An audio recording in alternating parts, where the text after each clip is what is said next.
Welcome to the family with Mike Gelfand, Mike Bryant, and Andy Barnard. Look at that! Look at that lineup, ladies and gentlemen. It's quite the lineup. It's an all-star lineup. I don't think there's any question about it. There's no doubt about it. So we were discussing several different things. I was going to open up with a little humor. I decided, nah, it wouldn't be all that funny. What? I was going to open up the show by saying, hey, our two special guests today, both sitting on my left. No surprise. Do you guys get sick of that on the CNNs and Foxes of the world? Everybody's got to make some smart ass comment about the way you vote or what. Why? It's what matters right now to people. I guess it does matter to people, but is it going to change my life? I don't understand. I really don't understand. I've got friends on the left, got friends on the right, friends in the middle. How you vote is not going to change my life. You're one person. It's identity politics. Yeah. Which is, and the perfect illustration of that, I think is in North Carolina, where a guy who should be getting maybe 3% of the vote is getting 40% of the vote. And people, I do have a logical explanation why they're going to vote for him. They say, well, I like his policies. Even though the guy's a scumbag, right? Mm-hmm. They like his policies. What was he was calling people names and all that stuff? He's the guy who calls himself a black Nazi. A black Nazi, that's right. Yeah. He's posting on porn sites. Porn sites. Yeah. I saw that too. Yeah. He's on the Ashley Madison site. Oh, is he? Which I actually have never seen, but apparently it's for people, married people who want to have sex with other people than their wives. And, I remember there was a big leak like years ago. Yeah, with everyone. That's right. Everyone who was on there got busted. Oh, that's right. It was good stuff. And then people like me just kept looking for their name. Yeah, it never did. You and I never found our names. No, on there. no. That's rather unfortunate. No. But, And this guy, he's said incredibly horrible things about a lot of people. And what's the guy's name? It's Robertson. It's Robertson. It's Mark Robertson. Robinson. I'm sorry, Robinson. Mark Robinson. I keep thinking of The Graduate. Oh yes. It's like, here's to you, Mr. Robinson. Hitler loves you more than you will know. How do you get to the point in your brain where you're black and you think you could be a Nazi? Yeah, I don't think so. black Nazi, and I don't think he's really explained what it means. Yeah, first to say it really maybe that's the problem, and then it seemed pretty clear. So, what is his upside? What's the upside of calling myself a black Nazi? It was a name he used on these sites, so it wasn't on the porn sites. Yeah, he's not actively using that as his name. He's running for governor. He's running for governor now. Yeah, so I think he's basically a Pew Research poll. Like he's a guy who can illustrate why people vote for other people. Yeah, and he among the many funny things he said was that he said that Michelle Obama was actually a man. Yep. Yeah, and he said that Obama should take his boyfriend out of the White House, and basically, stuff like that, which I think he thought were funny. Yeah, he thought it was funny talking about. There are a lot of people that. Well, didn't some people for a while think that Oprah was a man too, or something? Or they're saying no, they thought she was gay. I think. Yeah, they thought she was gay. Yeah, a gay man. Yeah, I remember maybe a gay man. On The Simpsons, her boyfriend's name was Straightman. Straightman. The idea was that she was a beard for him. Straightman. God, that show is phenomenal. Oh yeah, that show has led the way in a lot of ideas, including Trump being president. So there you go. And you know what I love most about the show is that the character. The protagonist is named after well, I guess you call him the protagonist too, in one of the greatest novels ever written, The Day of the Locust. The Day of the Locust, baby. Yeah, Homer Simpson. He wasn't really the main character in The Day of the Locust. No, but I don't know. I think that the Simpsons guys claim that it was just a coincidence or something, but they did take the name from The Day of the Locust. It's a coincidence? Yeah, it's like they thought it was a funny name or something, and that pisses me off because you were talking about Nathaniel West. Yeah, that's right. One of the greatest novelists of all time. We don't joke about that. No, there'll be none of that. No. Okay. It's not a problem at all, as a matter of fact. But no, I just would. Right now, we're kind of floating through life. We got an election coming up in what, 5 weeks now? It is. It's close. 40-something days. 41 days. Last thing I saw. 40 days, 41 days, something like that. It's on a Tuesday, so it's probably 40 days, I would guess. 40 days and 40 nights. Quote the Bible. Oh, pure hell. Best birthday present I'll get is not having to hear about this for 4 whole years. Well, I guess it's more like 3. Maybe 2. Maybe 2.5. Maybe 2.5. Yeah. Yeah, it's, I don't know, the whole thing, brother. Has anybody ever been elected that totally ruined your life or made your life that much better? Well, there's probably local elections that have had huge impacts on people, on schools, or on funding, or on those kind of things. There's probably people who've made decisions on taxes that have had an effect. But overall, we get through whatever. It's just, what kind of damage is done or what kind of gains are made. So. Yeah, I guess my situation there is. Has anybody absolutely ruined my life? No. I mean, there have been political people that have said things about me they knew were a flat out lie, but did it anyway. But nobody really in charge that I know of. I don't think they did anyway. But I just, first of all, people do need to understand, if you're involved in politics, you're filthy. I mean, sorry, but it's true. You and I have gone around and around about that. I think you get touched by things but it's business that happens, all sorts of places that happen. All about money. It happens in radio, if you didn't notice. Oh, come on. No, I know the giving back part, not the taking, the giving back part. That's the part that works in radio. Oh, I talked about that on the show a couple of weeks ago. The most unqualified group of people in the United States are people who run radio stations, because they were never any good at it. So they decided to become the boss. It's like, you have no idea what the hell you're talking about. I don't know. Baseball owners probably get a bigger. See, that's it. Just depends on what job you have. Whatever job you have, you'll say that's the most ridiculous, ignorant group of people I've ever seen. Yeah, might be right. And then, of course, eventually you come to the conclusion, right? Yeah. Yeah. I mean, everybody out there. Well, I think we have become a nation of assholes and idiots. I couldn't agree more. And I'm really tired of how pissed off the horrible things that people are doing right now, just to try to prove that they're a member of the club of, and it doesn't matter which club it is either. I just, I'm not sure. There might be just more ways for people to make comments out there with social media. Arguably we might be more educated overall by populations in ways, but compared to people who couldn't all read. But I don't know. There's more people who can put their opinions out there and somehow get it out in ways that affect other people. I don't know. Is it true that in America that 45% of kids at 8th grade and under can't read?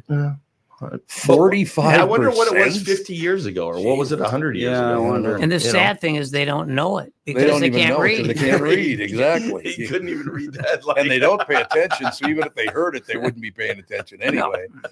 That's probably the situation. Yeah, if that is true, but that's what they're reporting, that most school children, well, not most, but just under 50%, can't read. Yeah. And it's going to get worse and worse and worse, because the people who can't read, at some point there's a tipping point where they'll be producing all the children.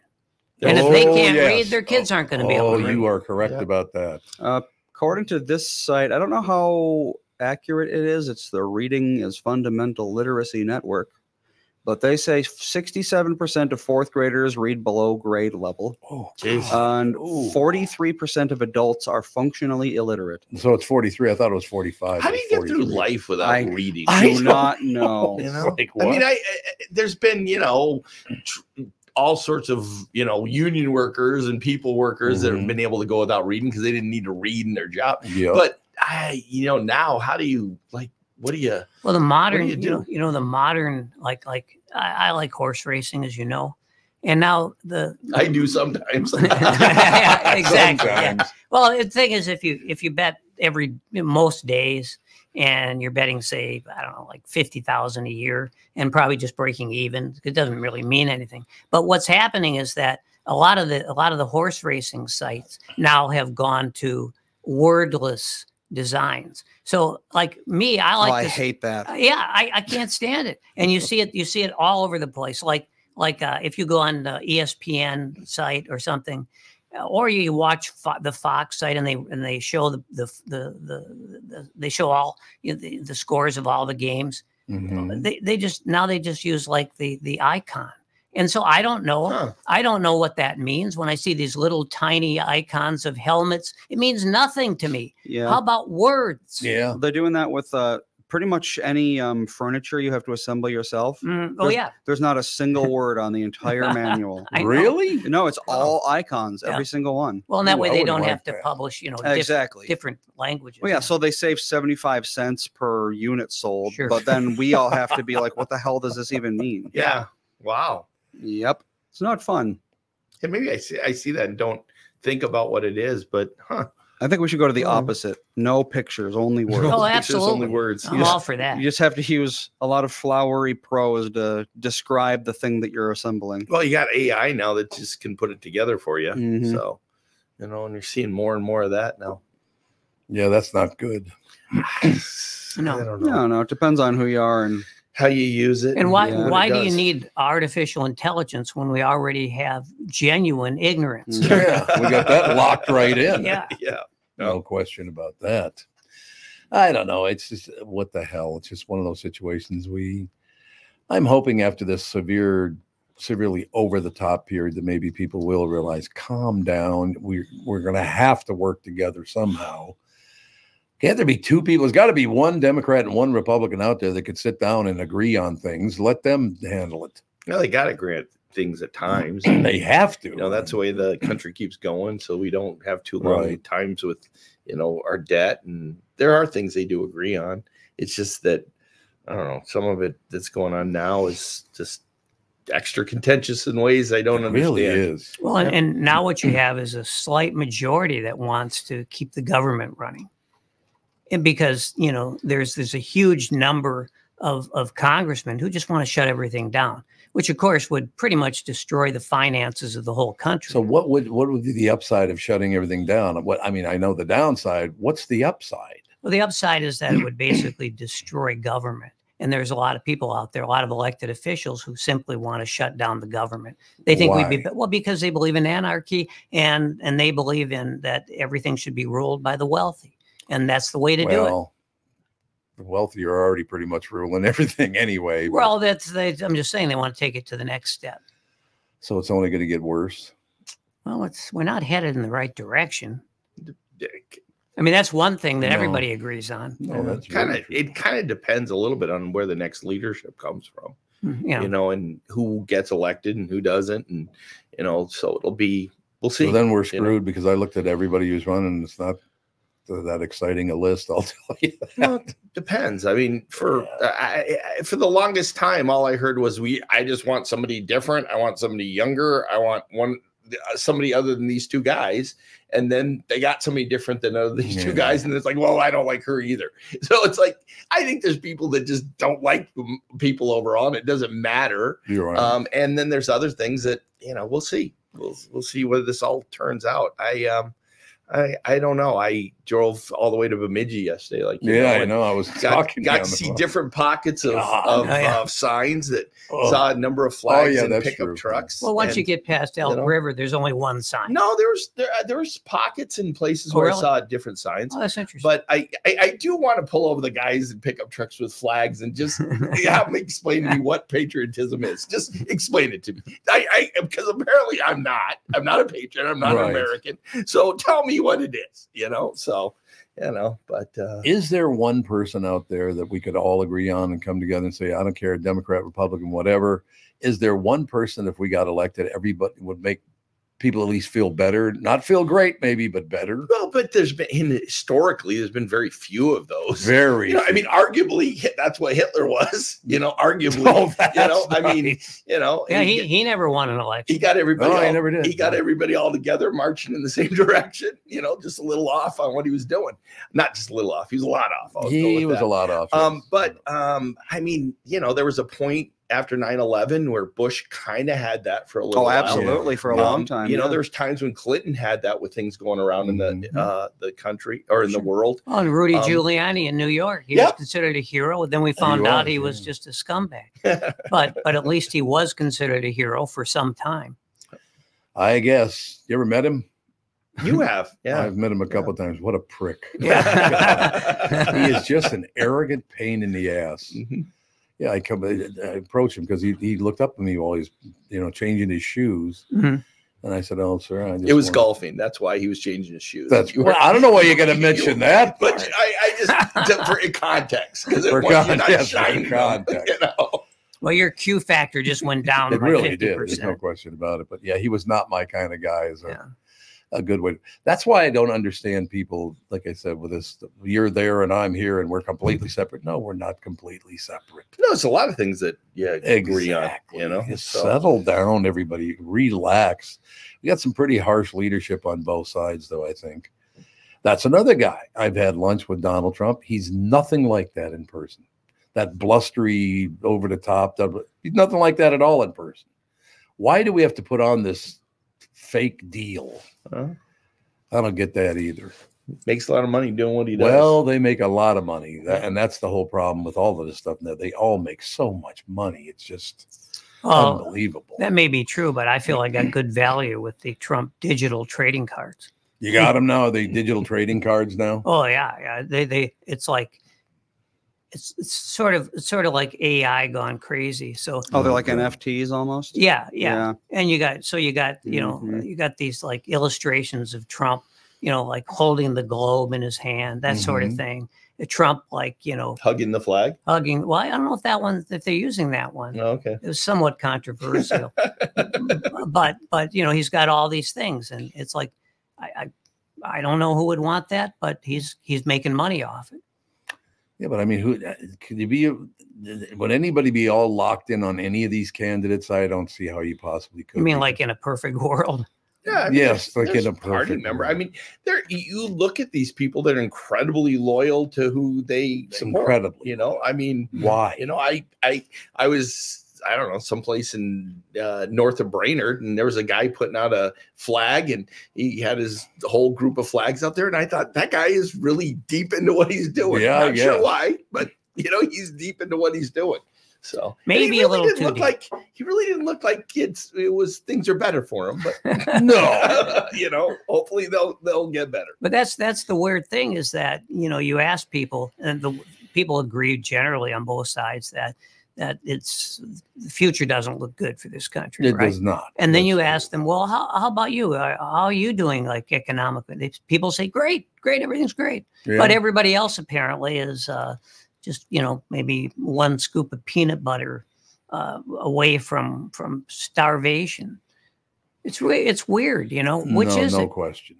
And I was trying to think about, somebody asked me the other day this question, and I couldn't answer it for them because I've not thought of this.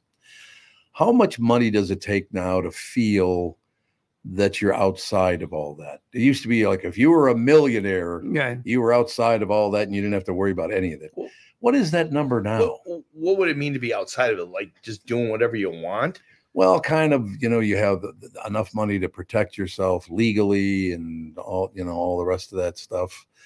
Not have to worry about how votes go, who becomes president of the United States, because you got enough dough to take care of yourself. But I would think a lot of people are doing what they want.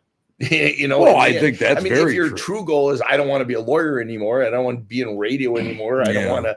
But if your goal is I like doing the horses, or I like doing legal stuff, or I like talking to people on the radio, shit, you're doing what you're doing. So who cares how much it takes to do that? You got what it takes to do it. And that's what I'm saying. What is that figure now? I think for a lot of people, it's just wherever they're at. I hope that's true. But I think it is true that you've got a certain subset of millionaires, billionaires.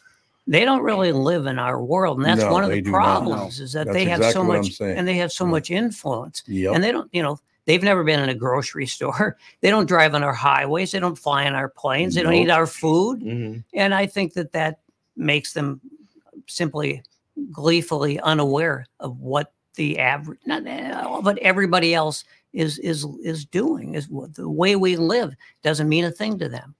No, I think that's absolutely right. And that's one of the problems we do have. Why? And then look, our politicians, what do they aspire to? To be just like those other people, to have so much money, you don't even matter anymore. I think some do. I think some just aspire to keep getting elected and staying in power. Yeah. But there's some who get to the point where they get jealous of all the rich people around them and they want to be another rich person, and that's really what they want. But I think there's different motivations there. Some go in with a certain goal. I want to do a certain thing I want to achieve. Some go in with, whatever is the. And a lot of them are simply owned by billionaires. So they're not at the top of the chart, the flow chart. It's not politicians. It's the people who have bought them. Yeah.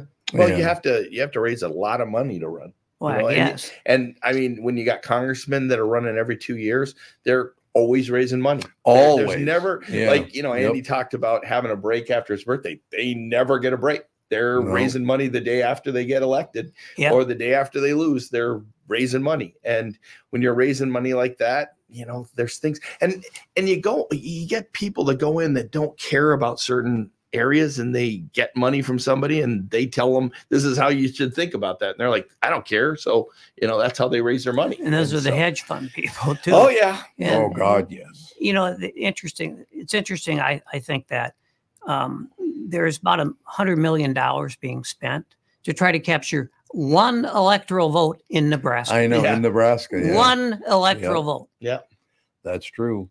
Well, look at what's going on in New York City with Mayor indicted. Adams getting indicted. He's done. Yeah, but that doesn't really fall into the category of criminality. It's more a tradition in New York. You mean just taking money from foreign countries to run New York? Have they indicted other mayors there in New York? Chicago's had a bunch. Louisiana's had a bunch. Chicago more governors. So. Yeah, I'm trying to think who was the last mayor that was indicted. Well, of course, you go back to the Tammany Hall, which is Tammany Hall. Where was bitch set me up guy? Was he in Maryland? You know what I'm talking about? Yes, phrase is familiar. Yeah, he was he in Baltimore? I'm trying to remember. That was still one of my favorite when he's going in with the and then it's like bitch set me up. Isn't that what Kushner's dad said? But of course, it was true in that case. Oh God, unbelievable. I mean, that's the whole deal. Now you, like I said, you got New York City Mayor Eric Adams charged with taking bribes and illegal campaign funds from foreign sources. He's the mayor of New York. Yeah. Doesn't he think it's going to draw a little attention? Well, I mean, this is something that's been known to happen at the presidential level. Very much so. So taking money from foreign sources? Oh, gee, I couldn't imagine. I mean, like all of them? Washington probably didn't. No, he probably didn't. He hated foreign sources. Yeah. He might have been the last one to not take money from foreign sources. I don't think Lincoln took any money from foreign sources. No, I don't think he did either. No, he just bought railroad siding. Yeah, it's become quite a part of the politics, presidential levels, in different ways that they figure out ways to bring in money internationally that they're not allowed to get. So, I mean, there's been lots of instances of that. I mean, there's a relatively strong argument that the reason why we didn't go after Saudi Arabia on 9/11 is because of money that they had invested in leaders. You think you're saying that Kushner's $2 billion didn't come honestly? Very possibly. Kushner, I love that guy. These are the kind of people we now have. It's just sad, all the influence they have. Well, you need a lot of money, and that's the problem. Is you got to go find where the money is. And so much of the money now is being spent by foreign countries on bots. And we don't even know how many there are, right? We don't. How much money they're spending, but we know that they're all out there: China, Russia, Iran, and they have huge influence on our elections, but they do it surreptitiously. Yeah. Well, like when they were spending money in suites in Washington, D.C. or stay in certain places so they could meet with leaders of the country, you know? So God, it's, I don't know. It's one of those things. I've almost got to go in a couple minutes, but I just want to stop in because I'll be stopping in on Mondays again. That's and I look forward to doing back on Mondays. So I wanted to just infringe a little on your time. And thank you for that. No, I thank you for being here. Stop in quickly and just say hi. I got to go back to do some work for today, but wanted to stop in and say hello, and I'll be back on Monday. That's the first time I've seen him in 2 years. No, it's not true. Not at the restaurant right across the highway. It hasn't been 2 years. 2 years. No, it hasn't been 2 years. I know. So, but I got to get rolling. All right, sounds good. Good to see you. I'll see you on Monday. Nice good to see you as always, Michael. So, see you. Bye. There you have it. Well, finally, we're going to get that attorney out of here. Get him out of here right now. Michael Bryant, Bradshaw, and Bryant, ladies and gentlemen. Yeah, I just, Mike, the situation with all of these people taking money and taking bribes and doing that, it's just, is there anybody we can trust anymore? No, I mean, I can't even trust myself, so. Well, that's always been the case. Yes, that's true. It's the way you've always been, but you know, no, I don't know. I really wish that I had more faith in humanity than I do. Yeah. And it's getting to be less and less as time goes by because it's become so apparent. The two things that matter most to people in this world, not just this country, but this world, is to be famous and wealthy. Those two things are the most important things in the world. Not only do I have to be wealthy, you have to know how wealthy I am. Right? I guess that's true. Yeah. It's I mean, especially for the uber wealthy, where it's you know, the dollar signs are pretty much what they're after. They want to be the richest person. Well, Elon Musk, a good example. Yeah. One of the worst human beings in the history of humanity. I paid no attention to him at all. I was one of the first guys to buy one of his cars. Yeah. What was that? 2003 or 4, something like that. Those were the good old days. The good old days. Yeah, I owned, matter of fact, I still drive an all electric vehicle. I've been doing that for like a quarter of a century. To get any credit? No, of course not. That's all I take are electric vehicles. No, there you go. That's the Uber life. It all works out in the end. But do you? I don't even have to ask a question anymore. Do you think things will get back to normal? Because they're never going to get back to normal anymore. There's just too much money involved in it not being normal, like it. Well, I don't know, normal based on 50 years ago. So that probably wasn't very normal when you go back more years than that, correct? Yeah. I mean, it's just kind of sad. Well, if we go back in time, you know, a lot of our presidents in our lifetime were honest, if nothing else. You know, they were pretty damn honest. You know, our first president was Eisenhower. And I don't think he was corrupt in any ways. As you point out, yes, he had a mistress, but every president has had a mistress. Every one of several of them. For a president. It's he made it onto the dime, right? So, you know, how bad could he be? Yeah, he didn't make it onto the $100 bill. It was just a dime. No. So, you know, he was a man of the people. There exactly. You go. Yeah. Well, Very humble. Was he the last man of the people? No, I'm going to look at Jimmy Carter now. Yeah, great guy. Very nice guy. Very sweet guy. Yeah. Yep. So, you know, could he get elected to anything today? Probably not. No. Maybe the school board in Edina. I don't know. But even that might be trouble. A lot of money involved there. A lot of money in school boards now. Oh, yeah. I'm assuming today means you're like aging him down 60 or 70 years. Well, that's right. Because he's 100. I don't think he could get elected to anything at any time at the age of 100. Yeah, I would hope not. Yeah, he's I think he's on October 1st he will be 100 years old. Yeah. So he's only got a few days to go. Got 4 days to go and he'll be 100. Can he make it? Because from what I understand, he is not doing well. Oh, is he not? Well, I mean, he's almost 100 years old. Well, yeah, there are not many people who are 100 who are really doing well. You don't do well when you are 100. That's pretty much your job. Why not? Your job is to die at that point. Your job is to die. That's a nice way. Well, it is a tradition. It is, yeah. What are you going to shirk tradition? And it wasn't that long ago that 35 was considered to be old. That is very true. If you look at the history of the human race, we've been around for hundreds of thousands of years at least, depending on your definition. And for the vast, vast majority of those, if you made it to 50, you were lucky. Yeah, well, men died killing each other, and women died in childbirth. Yeah. Women died in childbirth, men died in war, and everyone died of starvation and smallpox.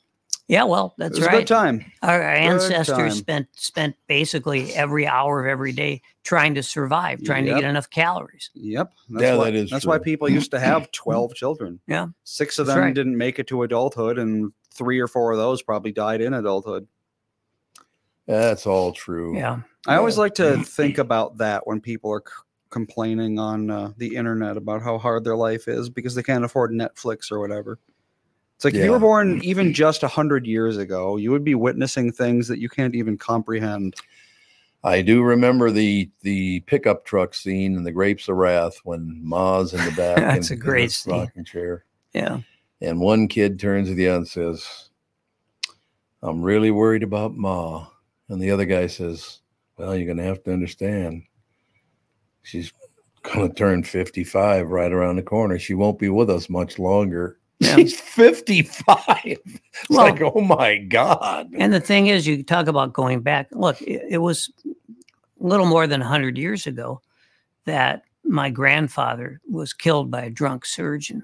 So even I'm saying if you were poor 100 years ago, or if you were Jewish, or if you were black, right, you didn't have a chance. You just didn't have a chance. Well, how about something that happened when August? A surgeon removed a patient's liver when he meant to remove his spleen. Whoops. That's close.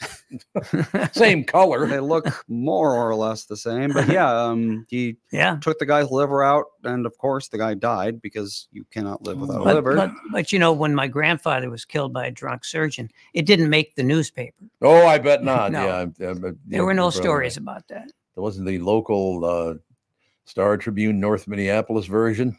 Or it would have been the Star or the Tribune. It wouldn't be in. I'm not sure it would be in today's Minnesota Star Tribune because they're promulgating this theory that we just need to hug each other. This is an entire newspaper based on that assumption. Yeah, well, that's exactly it. That's why I canceled my subscription. You did?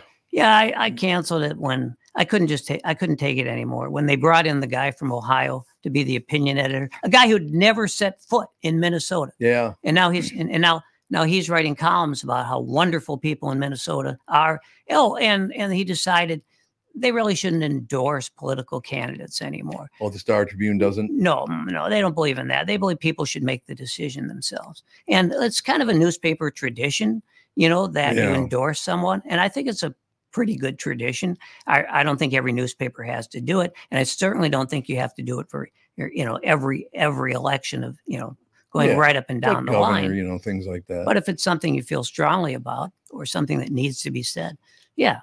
So, but actually, when this guy came in from Ohio, and I waited, the last thing I saw him write, he was using exclamation points. Oh, he was? I've never known a legitimate newspaper person to use exclamation points. Only text messages. This is a guy who probably grew up, I don't know if he grew up, but probably, you know, is very, very much used to Instagram instead of journalism.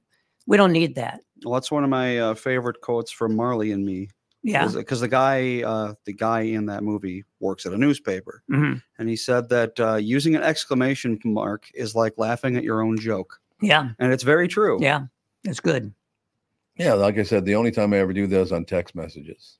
Yeah. You can do it there. Yeah. And that's what it's for. That's what it's for. Exactly. Yeah. You're absolutely right about that. But not journalism.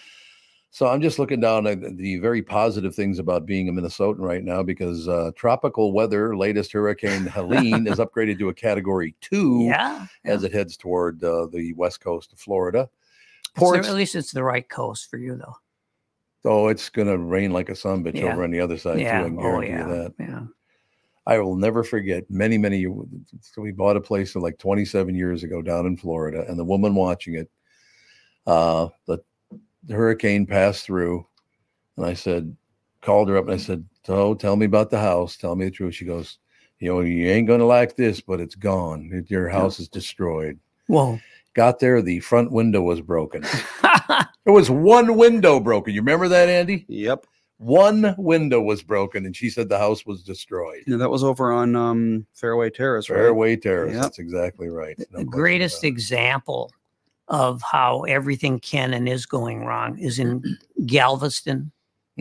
Where Galveston, they experienced the worst hurricane in the history of the United States in 1900. So they have kind of a tradition. Plus, they're basically living on a strip of land in the middle of an ocean. They are. And so what's happened there, I believe they said like in the last 2 years, the ocean has risen 7 inches around there.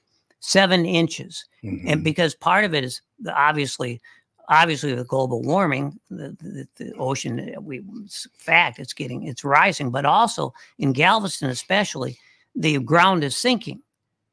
And why is it sinking? Well, because of so many hurricanes and other things. And it's taking away the topsoil. Yeah. And so they keep piling on tons, probably millions of tons of dirt to try to keep the houses above water. It ain't working. So what are they going to do?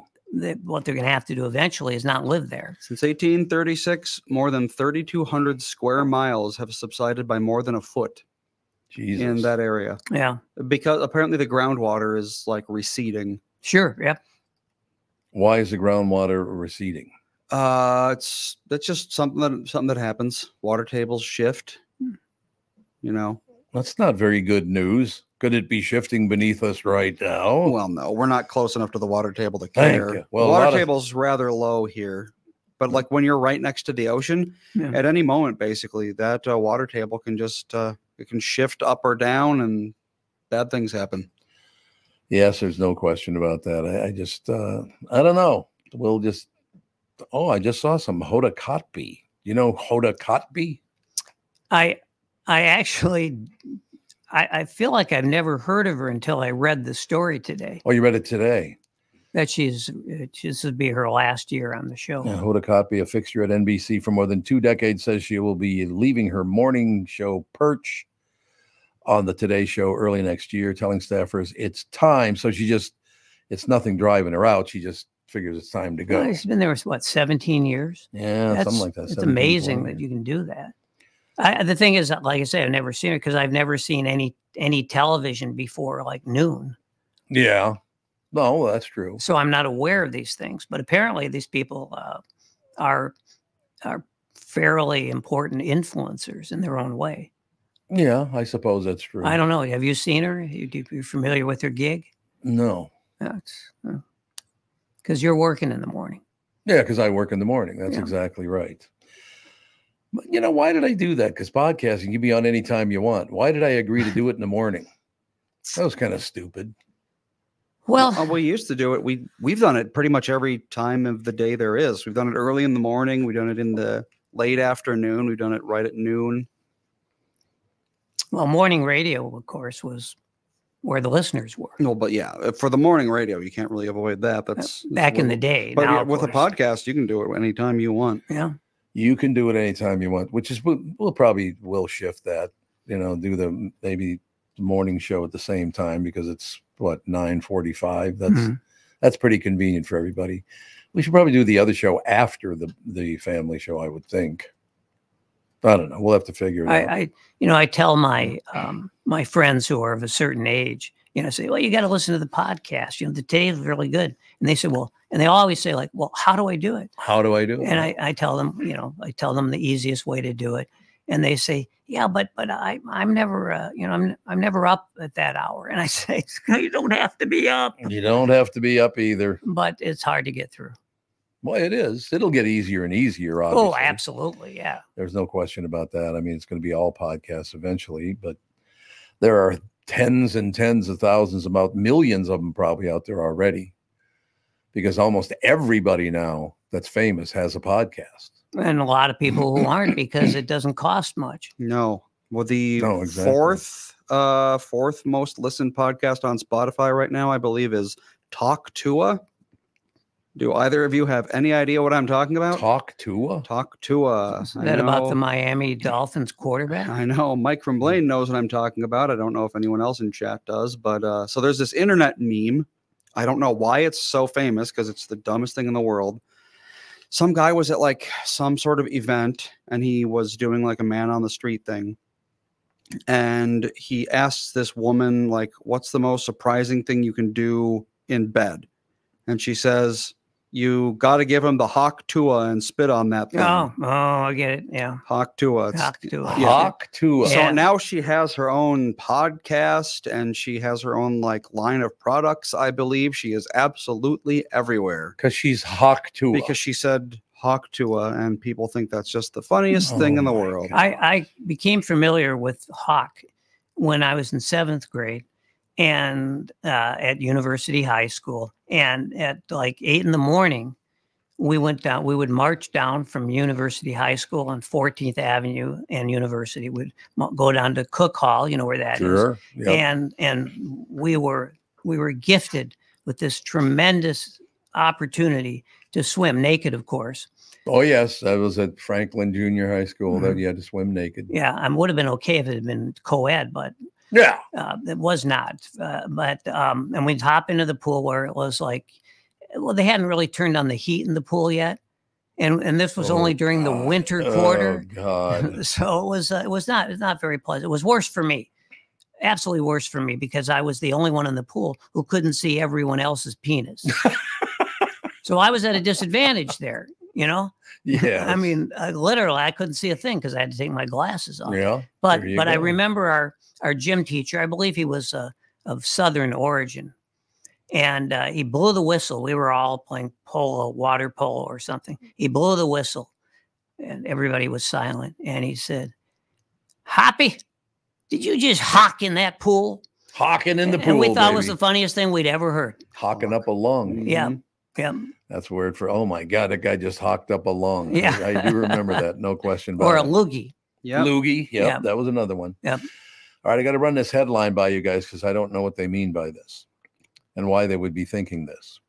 Americans are more likely to see Harris's gender as a hurdle than they were for Clinton.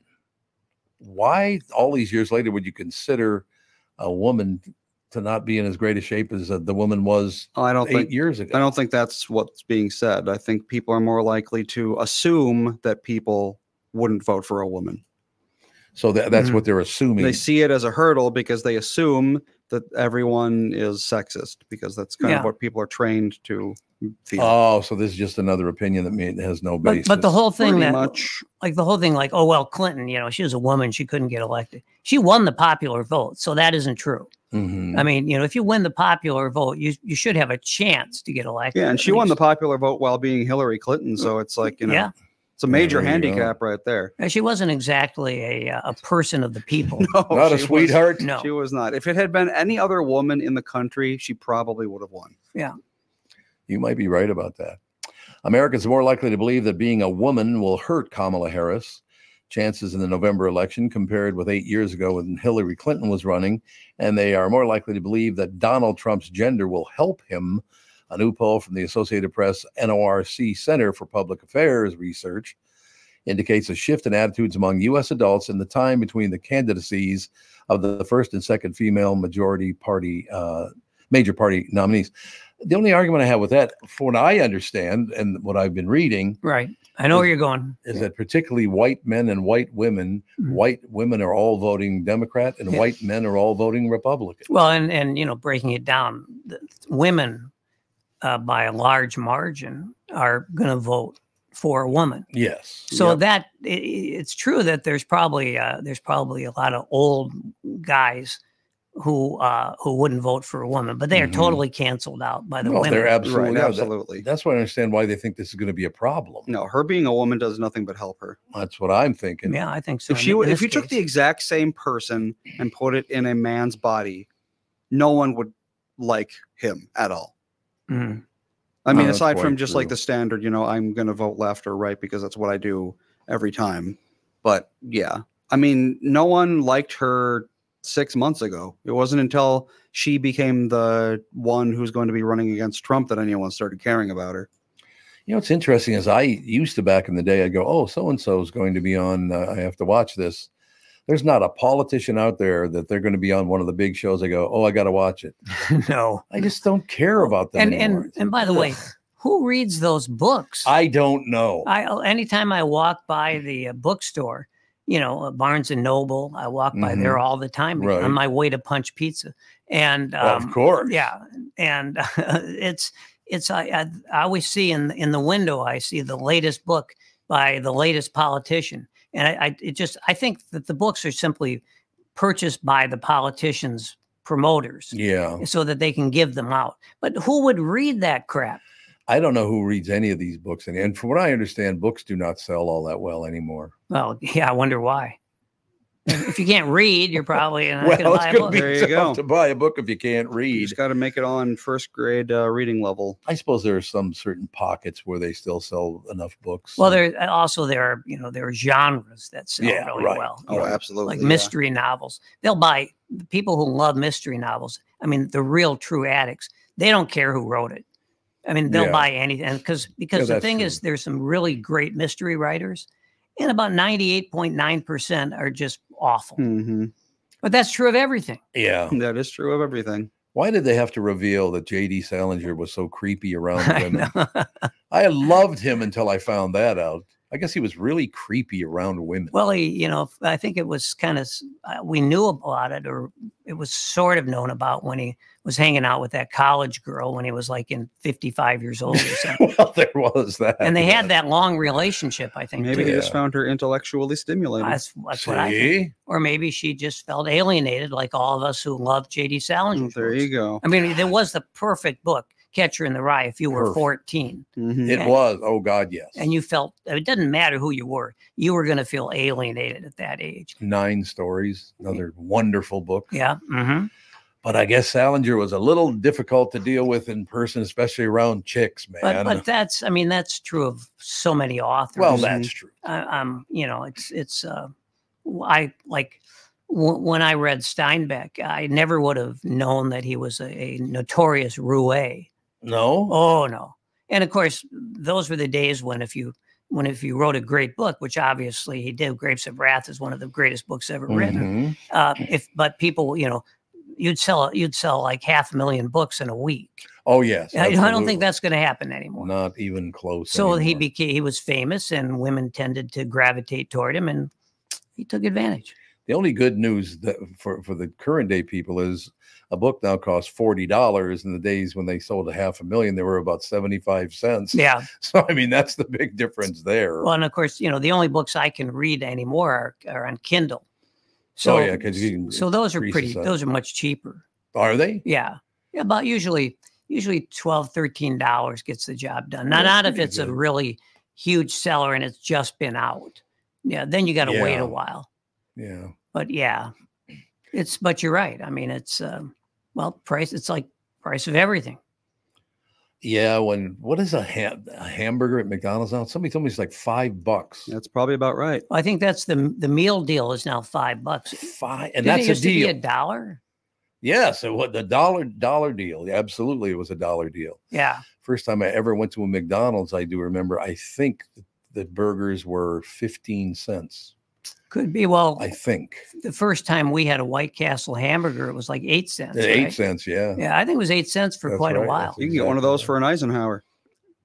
Yeah, there you go. It's the thing about it, of course, is that it was 8 cents, but the hamburger, the meat itself was 1/8 of of a pound. For real. That's probably right. Yeah, you get your one molecule of meat. Yeah, but of course, if you had 5 or 6, you got 6. So did the job. So you still got ill. Well, when we were young, we ate 5 or 6 at a time. I remember when Burger King opened on the corner of West Broadway and Penn Avenue. That was another big one. Oh, yeah. Oh, those were big times back then. No question about it. My dad, he worked for Pillsbury. Yeah. And Pillsbury owned Burger King. Oh, that's right. Not originally. They didn't start it.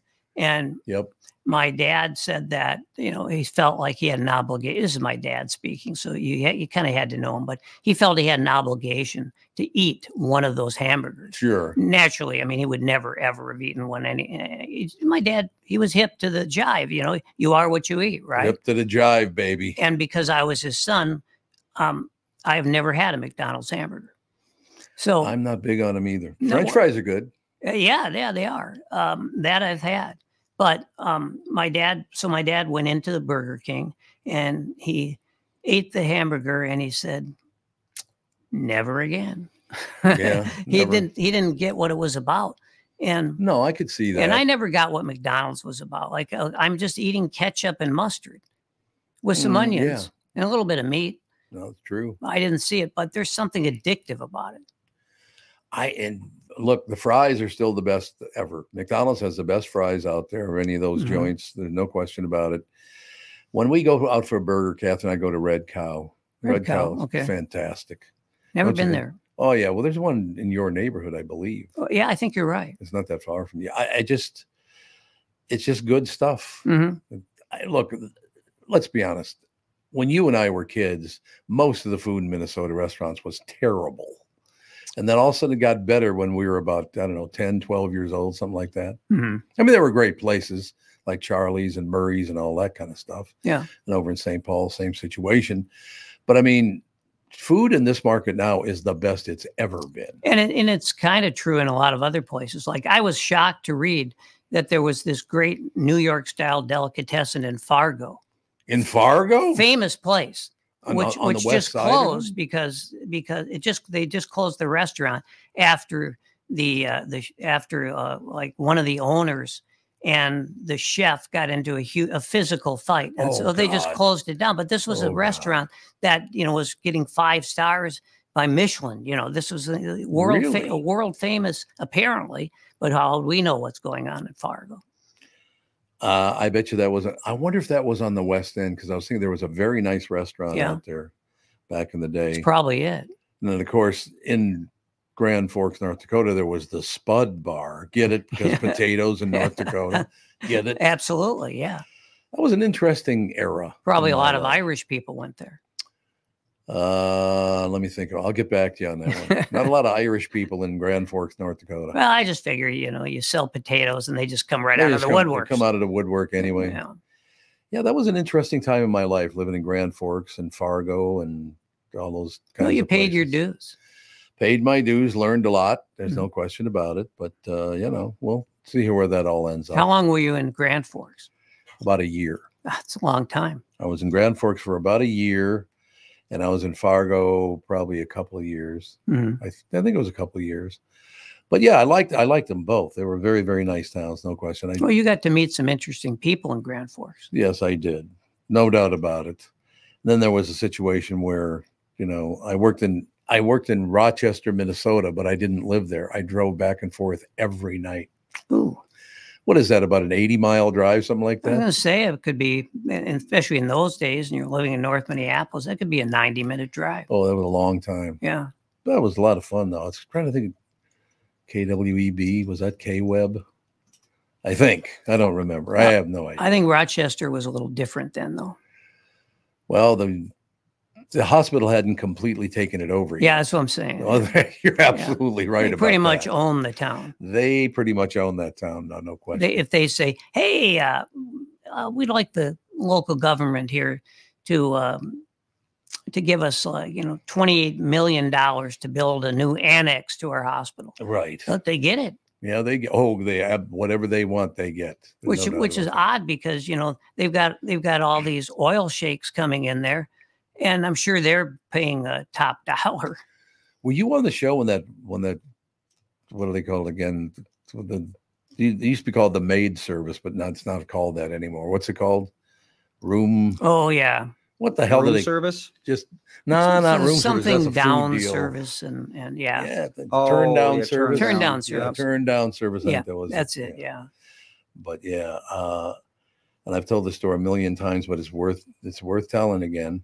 Got a call from a woman, listened to the KQ morning show down in Rochester. She said, I had to call in one of the women I work with, and I can't say which hotel it was, but one of the sheikhs from the Arab nations came over to have a little exam done at the Mayo Clinic, left $150,000 cash on the bed.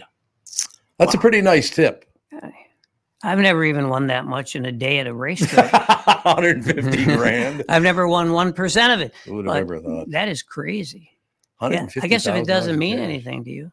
But the funny thing is that well, I've told you the story about when I spent that summer in Orlando, and we were in condos, and across the street from us was the gated community where many of the top golfers. Oh yeah. And these golfers who, grew up in country clubs for the most part, they were notorious for either tipping very badly or not at all at the local restaurants. Yep. That's very, very true. And I don't know why that is, because they all, if you're going to become a professional golfer, you can do it if you're poor, but it's a lot harder.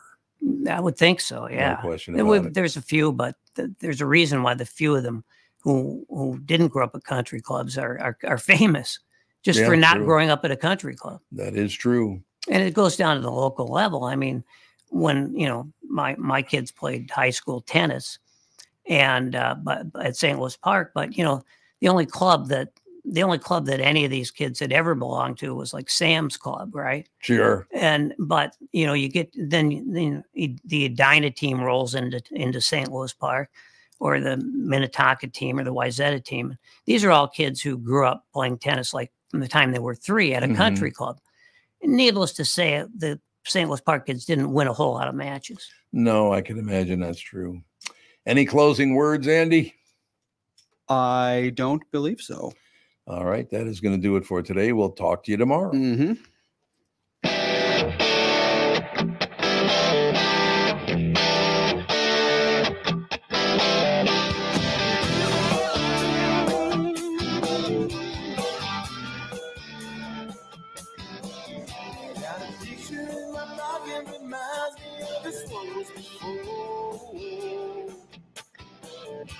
Every time I hear the same reminds me how you talking.